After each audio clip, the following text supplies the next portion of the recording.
ഇപ്പോൾ നെടുവത്തൂർ പഞ്ചായത്ത് അംഗം കൂടിയായ ശ്രീമതി ജലജ ടെലിഫോൺ ലൈനുണ്ട്. ശ്രീമതി ജലജ, ഇപ്പോഴും അവിടെ രക്ഷാപ്രവർത്തനം പുരോഗമിക്കുകയാണെന്ന് കരുതുന്നു. മണ്ണ് പൂർണ്ണമായി മാറ്റാനായോ? മണ്ണ് മാറ്റിക്കൊണ്ടിരിക്കുകയാണ് സർ. അതിന്റെ ശരീരഭാഗങ്ങൾ ഒന്ന് രണ്ട് കിട്ടാനുണ്ട്. അപ്പൊ അതിന് വേണ്ടിയിട്ട് മണ്ണ് മാറ്റിക്കൊണ്ടിരിക്കുകയാണ്. എത്ര പേർ ഇതിനടിയിൽ മണ്ണിനടിയിൽ ഉണ്ടായിരുന്നു എന്നുള്ളതിലൊരു നമുക്ക് അവസാനമായി പറയാൻ 8 പേരോളമാണ് അപകടം സംഭവിച്ചിരിക്കുന്നത്. ടിപ്പർ ലോറി ഡ്രൈവർ ഉൾപ്പെടെ 8 പേരോളം അപകടം സംഭവിച്ചിട്ടുണ്ട്. അതിൽ 3 പേരുടെ മരണം സ്ഥിരീകരിച്ചിട്ടുണ്ട്. ബാക്കിയുള്ളവർക്ക് അതീവ ഗുരുതരാവസ്ഥയിലാണെന്നാണ് പറയാൻ കഴിയുന്നത്. ഏതൊക്കെ ആശുപത്രികളിലാണ് അവരുള്ളത്? ഗവൺമെന്റ് ഹോസ്പിറ്റലുകളിലേക്കാണ് കൊണ്ടുപോയിരിക്കുന്നത്. അവിടുന്ന് മറ്റുള്ളിടത്തേക്ക് കൊണ്ടുപോയോ എന്നുള്ളതിനെ കുറിച്ച് ഒരു അറിവ് കിട്ടിയിട്ടില്ല. ഈ സംഭവ സ്ഥലത്ത് നിൽക്കുക. ഞാൻ ഉൾപ്പെടെ ജില്ലാ കളക്ടർ SP ഒക്കെ എത്തിയിട്ടുണ്ട്. അവിടെ ഈ തൊട്ടടുത്ത് കൊട്ടാരക്കര താലൂക്ക് ആശുപത്രിയാണല്ലോ. സമീപത്ത് മറ്റ് ആശുപത്രികളൊന്നും ഉള്ളതായി തോന്നുന്നില്ല. ഇവിടെ MP കൊടിക്കുന്നിൽ സുരേഷ് എത്തിയിട്ടുണ്ട്. അവരെല്ലാവരും ഇവിടെ ഉണ്ട്. ശരി ശരി ശരി എന്തായാലും തെരച്ചിൽ അവിടെ തുടരുകയാണ്. കൊട്ടാരക്കര ജലജ നെടുവത്തൂർ പഞ്ചായത്ത് അംഗമാണ് എന്ന് മനസ്സിലാക്കണം. ഇപ്പോൾ ജലജയാണ് സംസാരിച്ചത്. ഏതായാലും 8ഓളം ആളുകൾ ഉണ്ട് അവിടെ. 8ഓളം ആളുകൾ കുടുങ്ങിക്കിടക്കുന്നു. ഇപ്പോൾ കൊട്ടാരക്കരയിലെ പ്രധാന പോലീസ് ഉദ്യോഗസ്ഥർ കൊടിക്കുന്നിൽ സുരേഷ് MP കൊടിക്കുന്നിൽ സുരേഷുമായി വേണമെങ്കിൽ അദ്ദേഹത്തെ ഒന്ന് വിളിക്കാവുന്നതാണ്. അദ്ദേഹം അവിടെയുണ്ട്, സംഭവ സ്ഥലത്തുണ്ട്. അദ്ദേഹത്തിന് ആ സ്ഥലം ഏറെ പരിചിതമുള്ള ഒരു സ്ഥലം കൂടിയാണ്. സൈത്ത് അങ്ങനെയാണ്. ഇപ്പോഴും തെരച്ചിൽ അവിടെ തുടരുന്നുണ്ട്. മണ്ണ് മാറ്റിക്കൊണ്ടിരിക്കുകയാണ്. ഞാൻ നേരത്തെ പറഞ്ഞ പോലെ അതീവ സൂക്ഷ്മമായി വേണം മണ്ണ് മാറ്റാൻ. കാരണം ആരെങ്കിലും മണ്ണിടയിൽ കുടുങ്ങിക്കിടക്കുന്നുണ്ടോ എന്നതൊക്കെ പരിശോധിക്കേണ്ടി വരും. അങ്ങനെ രക്ഷാപ്രവർത്തകർക്ക് ദുഷ്കരമാണ് ഇനിയുള്ള നടപടികൾ.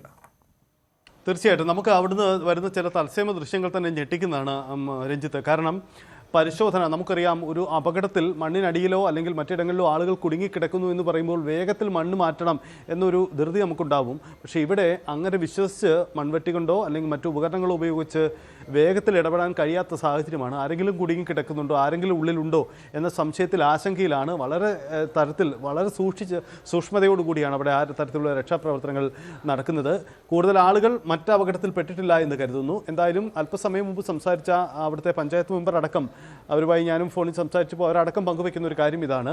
അവിടെ ആ സമീപത്തെ ഒരു +2 സ്കൂളിലെ കുട്ടികൾ അവിടെ ഉണ്ടായിരുന്നു എന്നാണ് സംശയിക്കുന്നത്. മുതിർന്ന കുട്ടികളാണ്. അതേസമയം തൊട്ടടുത്ത് തന്നെ ഒരു UP സ്കൂളുണ്ട്. ആ സ്കൂളിലെ കുട്ടികൾ അവിടെ ഉണ്ടായിരുന്നില്ല എന്ന് തന്നെയാണ് കരുതുന്നത്. അപ്പോൾ അല്പം മുതിർന്ന കുട്ടികൾ തന്നെ അപകടത്തിൽപ്പെട്ടിരിക്കാം എന്ന സംശയത്തിലേക്ക് തന്നെയാണ് ഇപ്പോൾ എത്തുന്നത്. പക്ഷേ അവരാരൊക്കെ, അവരുടെ പേര് വിവരങ്ങൾ സംബന്ധിച്ച വ്യക്തതകൾ വരേണ്ടതുണ്ട്.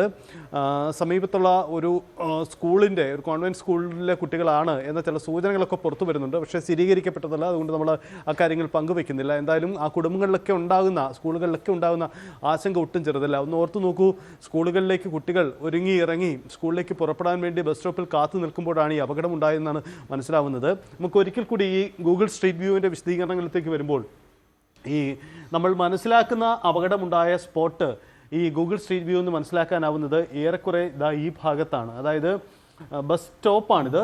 ഇവിടെയാണ് ഇത്. നമുക്ക് ഗൂഗിൾ ഈ ചിത്രം പകർത്തിയപ്പോൾ തന്നെ അവിടെ ആളുകൾ ഇങ്ങനെ കാത്തു നിൽക്കുന്നത് നമുക്കറിയാനാവാം. അതൊരു ബസ് സ്റ്റോപ്പാണ്. ഒരുപക്ഷെ ഈ പ്രദേശത്ത് തന്നെ ആവാം ആളുകൾ നിന്നിരുന്നതെന്നാണ് മനസ്സിലാക്കുന്നത്. റോഡ് മികച്ച റോഡാണ്. പക്ഷേ റോഡിന് വീതികൾ കൂടുകയാണ്, ഇടുങ്ങിയ ഭാഗങ്ങളുണ്ട്. അതുകൊണ്ട് ഒരുപക്ഷെ വാഹനങ്ങൾ വേഗത്തിൽ സഞ്ചരിക്കും. എന്നാൽ കൂടുതൽ വെട്ടിച്ചു മാറ്റാനോ ഒക്കെയുള്ള പരിമിതികളും ഒക്കെ ഉണ്ടാവാം ഒരുപക്ഷെ അവിടെ. അതുകൊണ്ടുകൂടി അപകടമുണ്ടായിരുന്ന വഴിയുണ്ടാവാം. ഇതാണ് അപകടമുണ്ടായ കൃത്യമായ സ്പോട്ടെങ്കിൽ അതിന്റെ തൊട്ടടുത്ത് 2 പ്രധാനപ്പെട്ട ഇടം ഉണ്ട്. ഐഷ പോറ്റി മുൻ MLA ചേരുന്നുണ്ട്. ശ്രീമതി ഐഷ പോറ്റി സംഭവ സ്ഥലത്തുണ്ടല്ലേ? എന്താ ഇപ്പൊ മനസ്സിലാക്കുന്നത്? ക്രൗഡിന്റെ ഇടയിലേ കേൾക്കാൻ പറ്റുന്നില്ല. സംഭവ സ്ഥലത്തുണ്ടോ? ഈ സംഭവ സ്ഥലത്താണ്. ഇവിടുത്തെ ഈ ബഹളം കൊണ്ട് എനിക്ക് കേൾക്കാൻ പറ്റുന്നില്ല, പറയാൻ ബുദ്ധിമുട്ടാണ്. ഇവിടെ ശരി മാഡം, ശരി. സൈത്ത് തുടരാം.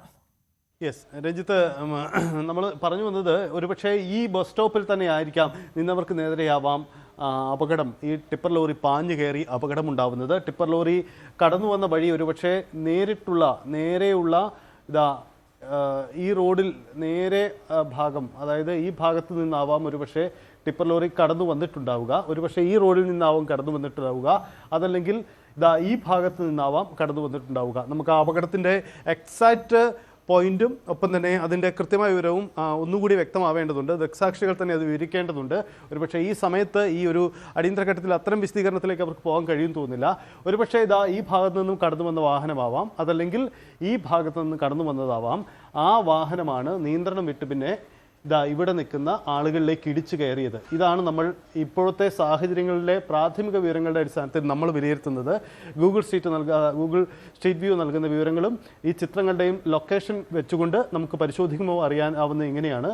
അപ്പോൾ നോക്കൂ, ഇതാ റോഡിന് നല്ല റോഡാണ്, വേഗത്തിൽ വണ്ടികൾ കടന്നു പോകും. പക്ഷേ അവിടെ താരതമ്യേന അത്ര വീതിയില്ല എന്ന് മനസ്സിലാക്കാം. അതുകൊണ്ട് ഒരുപക്ഷെ മറ്റൊരു വാഹനം കുറുകെ വന്നപ്പോൾ അതിനെ രക്ഷപ്പെടുത്താൻ വെട്ടിച്ചു മാറ്റിയപ്പോൾ നിയന്ത്രണം വിട്ടുപോയി ഇതാ ഇവിടെ പോയി ഇടിച്ചു കയറി. അങ്ങനെ വേണമെങ്കിൽ സംഭവിച്ചിരിക്കുന്ന അതാവാം എന്ന് നമുക്ക് കരുതാം. എന്തായാലും അവിടുന്ന് ആളുകൾ ഈ മത്സര ഓട്ടത്തെക്കുറിച്ച് നേരത്തെ തന്നെ പങ്കുവച്ചു.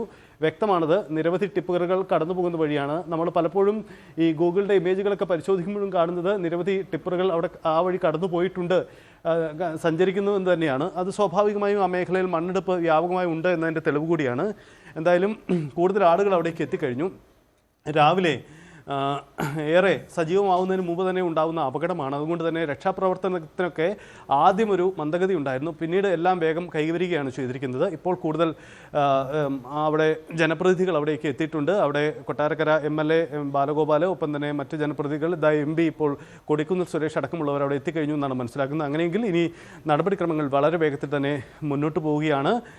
മറ്റാരും അവിടെ കുടുങ്ങിക്കിടക്കുന്നില്ല എന്ന വിലയിരുത്തലിലേക്ക് തന്നെയാണ് പോകുന്നത്. ഇനി ആശുപത്രിയിൽ ചികിത്സയിലുള്ളവരുടെ രോഗവിവരം സംബന്ധിച്ച വിശദാംശങ്ങൾ കൂടി അറിയേണ്ടതുണ്ട്. അപകടത്തിൻ്റെ മറ്റ് വിശദാംശങ്ങൾ എങ്ങനെ ഉണ്ടായി എന്ന കാര്യം കൂടി നമുക്ക് അറിയേണ്ടതുണ്ട്. രക്ഷാപ്രവർത്തനങ്ങൾ ഏറെക്കുറെ അവസാന ഘട്ടത്തിൽ നിന്നാണ് മനസ്സിലാവുന്നത്. രക്ഷാപ്രവർത്തനങ്ങൾ അവസാന ഘട്ടത്തിലേക്ക് കടക്കുകയാണ്. അവിടെ മണ്ണ് പൂർണ്ണമായി മാറ്റി ഇനിയും ആരെങ്കിലും മണ്ണിനടിയിൽ കുടുങ്ങിക്കിടപ്പുണ്ടോ എന്നുള്ളത് അറിയേണ്ടതുണ്ട്. അതിനുള്ള ശ്രമത്തിലാണ് ഇപ്പോൾ രക്ഷാപ്രവർത്തകരുള്ളത്. ഫയർഫോഴ്സിൻ്റെ കൂടുതൽ യൂണിറ്റുകളുണ്ട്. ജില്ലാ പോലീസ് മേധാവി അവിടെ എത്തിയിട്ടുണ്ട്. കൊടിക്കുന്നിൽ സുരേഷ് MP ഉണ്ട്, ജനപ്രതിനിധികളുണ്ട്, നിരവധി ആളുകൾ അങ്ങോട്ടേക്ക് എത്തിയിട്ടുണ്ട്. ഏതായാലും കുടവട്ടൂർ സ്വദേശി ഹരിലാൽ, പാർത്ഥിവ് എന്നിവരുടെ മരണമാണ് ഇപ്പോൾ സ്ഥിരീകരിച്ചിരിക്കുന്നത്. 3 മരണമുണ്ട്, അതിൽ 2 പേരെ തിരിച്ചറിഞ്ഞു. ഈ പാർത്ഥിവും ഒപ്പം ഹരിലാൽ 54 വയസ്സ്, പാർത്ഥിവിന് 14 വയസ്സുള്ള പാർത്ഥിവാണ് ഇപ്പോൾ മരിച്ചിരിക്കുന്നത്. 3 മൃതദേഹങ്ങളുള്ളത് കൊട്ടാരക്കര താലൂക്ക് ആശുപത്രിയിലാണ്. ബന്ധുക്കളൊക്കെ അങ്ങോട്ടേക്ക് എത്തിയിട്ടുണ്ട്. 2 പേർക്ക് ഗുരുതരമായി പരിക്കേറ്റിട്ടുണ്ട് എന്നാണ് നമുക്ക് അവസാനമായി ലഭിക്കുന്ന വിവരം. അതിൽ 4 കുട്ടികൾ ആശുപത്രിയിലുണ്ട് ഇതിനകമെന്നാണ്. 4 കുട്ടികൾ ആശുപത്രിയിലുണ്ട് എന്നും മനസ്സിലാകുന്നുണ്ട്. ഏതായാലും വലിയ ഒരു അപകടം അത് സംഭവിച്ചിരിക്കുന്നു. അതുമായി ബന്ധപ്പെട്ട കൂടുതൽ വിവരങ്ങൾ ഓരോ നിമിഷവും പുറത്തു വരുന്ന കാര്യം കൂടിയുണ്ട്. കൂടുതൽ വാർത്തകൾക്ക് News 18 Keralam YouTube channel subscribe ചെയ്യുക.